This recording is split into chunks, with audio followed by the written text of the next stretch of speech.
ज्यावेळेस आम्ही हिंगोण्याला राहायचो, अतिशय परिस्थिती नसताना त्यावेळेसही देखील मी अनुभवलेला अनेक असा वाईट प्रवास आमच्या आयुष्यात आमच्या परिवाराने बघितला आहे. खरं तर तुमच्या सगळ्यांच्या आशीर्वादाने मी आमदार झालो. आमदार होत असताना परमेश्वराने भरभरून एवढं दिलं की माझ्या घरून त्या दोनच बहिणी काय, कुठलीच तालुक्यातली बहीण परत जाणार नाही एवढं परमेश्वराने मला दिलं. आणि खरं तर सुदैवाने बहीण भाजीचं कमी केल्यावर कोणाला कमीही पडत नाही. आणि माझ्याही घरात मला मुली नाही आहे. तुमच्या सर्वांच्या पोरींच्या लग्नाची जबाबदारी, प्रत्येक भगिनीचं एका पोरीचं लग्न 25,000 रुपये मदत करायची. ज्याचं कोणी नाही त्याचं आपण का नाही व्हावं, त्याच्या मागे आपण का खंबीर साथ नाही द्यावी. कोणाला काय वाटतं यापेक्षा त्या बहिणींनाच आता खात्री झाली आहे की आमचा भाऊ कायम आमच्या सोबत राहणार आहे. हा सोहळा एका रक्ताच्या नाताच्या पलीकडे एका भावावर विश्वास ठेवलेला हा बहिणींचा सोहळा आहे. बहिणी बोलल्यात, जर तिला 3 भाऊ असेल, ती ज्यावेळेस म्हणते की माझा चौथा भाऊ मंगेश दादा आहे, अरे काय कमवलं तर हे नातं मी कमवलं, हा विश्वास मी कमवला. रक्षावे भगिनीस असे बांधवाने, जसे रक्षिले द्रौपदीस श्रीकृष्ण माधवाने. जपावे या बंधनास निरामय भावनेने, जसे जपले हळुवार मुक्ताई ज्ञानेश्वराने. भावा बहिणीच्या प्रेमळ धाग्यातले हे रेशीम बंध अगाध आहे. यापुढे सगळी नाती थिटी होतात आणि बहीण भावाच्या मायेचा झोका नेहमीच उंच उंच जात राहतो. आपल्या 40 गावचे लाडके आमदार मंगेश दादा चव्हाण आणि त्यांच्या सौभाग्यवती शहराच्या लाडक्या लोकनियुक्त नगराध्यक्षा प्रतिभाताई चव्हाण यांनी याच नात्याची एक सुंदर पैठणी विणत 40 गाव पंचक्रोशीतील सर्व लाडक्या बहिणींना हक्काचे माहेर बहाल केले आहे. दरवर्षी साजरा होणारा भाऊबीज सोहळा हे त्याचे मूर्तिमंत प्रतीकच आहे. लेकी बाळी येती घरा, आम्हासाठी तोची दिवाळी दसरा, अशीच ही श्रीमंती. म्हणूनच आज या हक्काच्या भाऊबीज सोहळ्यास उपस्थित आमच्या सर्व लाडक्या बहिणींचे मनापासून स्वागत करताना आमचा ऊर आनंदाने भरून आला आहे. लोकप्रतिनिधी आणि लोक यांच्यात भिंती उभ्या राहतात त्या प्रतिष्ठेच्या प्रस्थापित असल्याच्या आविर्भावातून. हे नाते कचकडी अधिक असते, त्यात मायेची ओल नसते, करुणेचा पाझर नसतो. पुढे त्याचे रूपांतर मत आणि मतदार असे होते. आमदार मंगेश दादा व सौ प्रतिभाताई यांनी याला मुद्दामहून फाटा दिला. सर्वसामान्य कुटुंबातील या दाम्पत्याने शेतकरी कष्टकऱ्यांच्या वाट्याला आलेले बारोबस कष्ट पाहिले आणि सोसलेही आहे. फाटक्या संसाराच्या व्यथा वेदना त्यांनी अनुभवल्या आहेत. लेकीचे माहेरपण साजरे करताना गरिबीच्या डोंगराखाली पिचलेल्या आईबापांच्या डोळ्यातून वाहणाऱ्या अश्रुधारा पाहिल्या आहेत. आई आणि वडिलांनी दोघं बहिणींचं लग्न एकाच परिवारात दोघं भावांना दिल्या. खरं तर एका बहिणीचं वय जेमतेम 18 झालं होतं आणि एक बहीण SYला होती. परंतु घरची आर्थिक परिस्थिती आपली नाहीये. 2-2 बहिणींचे लग्न ग्रामीण भागात करणं हे काही सोपं काम नसतं.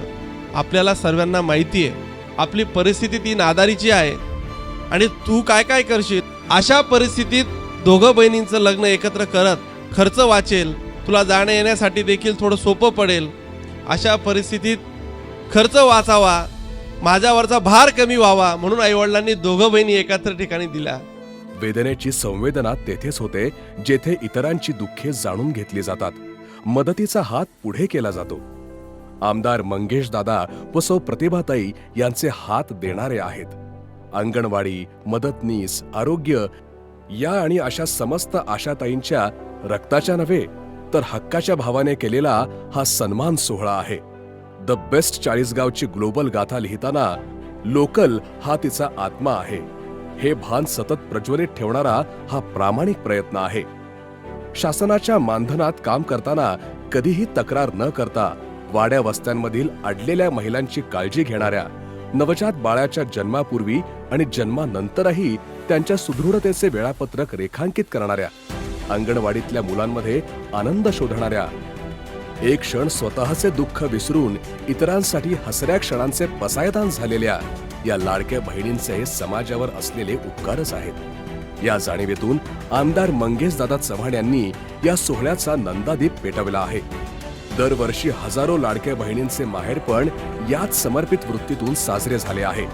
आमदार मंगेश दादा चव्हाण नेहमी म्हणतात, राजकारणात मी पदावर आमदार म्हणून किती दिवस राहील यापेक्षा मला असं वाटतं की मी काय कमवलं, तर मी जर कमवला असेल तर तुमच्या सगळ्यांचा विश्वास. मी तुम्हाला या माध्यमातून एकच सांगतो, कधीही असा दुःखाचा किंवा अडचणीचा प्रसंग आला, निश्चित तुमचे नातलग भाऊबंद हे तर तुमच्या सोबत राहतीलच, परंतु जेव्हा केव्हा तुम्हाला असं वाटलं की तुम्हाला आता इथं तातडीची, ताकदीची आणि अत्यावश्यक अशी मदतीची गरज आहे, त्यावेळेस मला केव्हाही फोन करा. तुमचा भाऊ कालही तुमच्या सोबत होता, आजही आहे आणि उद्याही राहील. एक बहिणी म्हटली की माझ्या आयुष्यात शेवटची बोळावण तू घेऊन ये. मी त्या बहिणीला सांगतो की ताई, तुला माझं वर्ष 2 वर्ष आयुष्य जर मिळालं तरी चालेल, तू असं बोलू नको. की ज्याही भावाने बहिणींचं केलं आहे त्याला साक्षात परमेश्वर देखील कमी करू शकत नाही. गुजरदरी म्हणजे अगदी शेवटचं गाव आहे. कविता नानासाहेब राठोड म्हणून आमची एक बहीण, आणि कविता ताईच्या घरी गेलो. म्हटलं, ताई माझ्याकडनं चुकून पुढे चाललं गेलं, पण तुझ्याकडे यायचं राहून गेलं. म्हणजे मला माहिती होतं दादा तुम्ही येणार आहे आणि तू येशील म्हणून मी पनीर आणून ठेवलं आणि तुझ्यासाठी पनीरची भाजी करून ठेवली. म्हटलं आता आलोचे तुझ्याकडे खातो तरी. म्हणजे त्या गुजरदरीला जवळ कुठे पनीरची व्यवस्थाही नसेल आणि अगदी ज्याला म्हणतो की पत्र्याचं त्या ताईचं घर, पण तिचा मनाचा मोठेपणा की सकाळी ती बाजारात गेली आणि माझा भाऊ आज गावात येणार आहे, तो माझ्या घरी येईल आणि आला तर कदाचित जेवायला येऊ शकतो म्हणून तिने 500 रुपयाचं पनीर आणलं आणि ती पनीरची भाजी मला खाऊ घातली. मला असं वाटतं की या सगळ्या बहिणींचं प्रेम हे सगळं पैशांच्या पलीकडे आहे. आपल्या हक्काच्या भावाच्या मुखातला हा बाणा ऐकला की या लाडक्या बहिणींना आभाळ ठेंगणे होते. त्यांच्या मुखातून एकच जयघोष निनादतो, भाऊ असावा तर आमच्या आमदार मंगेश दादांसारखा आणि वहिनी असावी तर आमच्या सौ प्रतिभाताई यांच्यासारखी. या नात्याचा धागा अधिक घट्ट करताना आमदार मंगेश दादा यांनी या लाडक्या बहिणींच्या मुलींच्या विवाहात 25,000 रुपये मामाचा आहेर देणेही सुरू केले आहे. गेल्या 5 वर्षात आजवर 110हून अधिक भाचींना 27 लाख रुपये मामाचा आहेर म्हणून दिले आहे. वसुधैव कुटुंबकम याचेच हे पथदर्शी उदाहरण आहे. कोरोनाचा काळ वगळता गेले 6 वर्ष हा सोहळा विनाखंड सुरू आहे.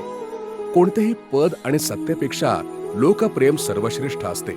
आमदार मंगेश दादा व सौ प्रतिभाताई यांच्या खांद्यावर ही लोकप्रेमाची पालखी आहे.